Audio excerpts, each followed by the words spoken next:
this marketplace, there is a lot of RV parks. You can see on the screen, so 5,600 different RV parks in Canada, and there aren't really any large players. So that was one of the big reasons we wanted to come into the space. Is if you can go into a space where you don't have a ton of competition, it just makes it a little bit easier, especially when you're newer and you're learning, and you want to be successful without having so many big players around you. And we looked at the trends. The trends were phenomenal with the popularity of camping and with the amount of RV and boat sales. And so I'll show you a couple stats on that and why this might be an interesting investment or venture for you.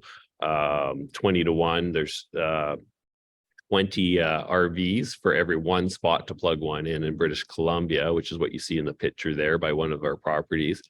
The stats aren't the same everywhere, so you got to look them up. In Ontario, it'd be more like a 6 to 1. Alberta's still really strong at 18 to 1. So those, Alberta and BC are really the reason we've chosen that location for our campgrounds.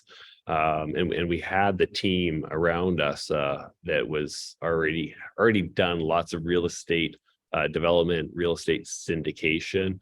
And so ultimately we put together a board of directors that has done a couple $2 billion of different kind of real estate development and projects.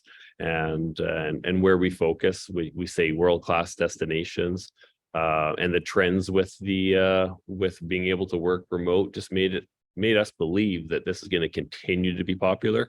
It's not just a COVID thing. It's not just that people want to get away from downtown temporarily. It's that you can work away in the summer a lot more than you could before. So here's just some stats, and I won't go through them all, but you can take a look at them for yourself. Like I said, it's highly fragmented, lots of little mom and pop ownerships, and some do a great job and some don't do a great job. And by getting good at it and institutionalizing it and doing one after another, eventually you try and make it like a cookie cutter approach where you get the same great experience at all the campgrounds that we have, and institutionalize really the processes and the training of the staff and the services and the products that we provide in the stores.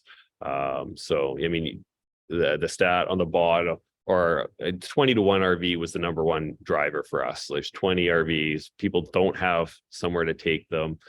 In a long weekend, you're competing and fighting for a spot. And ultimately that led us to think of a unique model where we're not just doing nightly RV sites.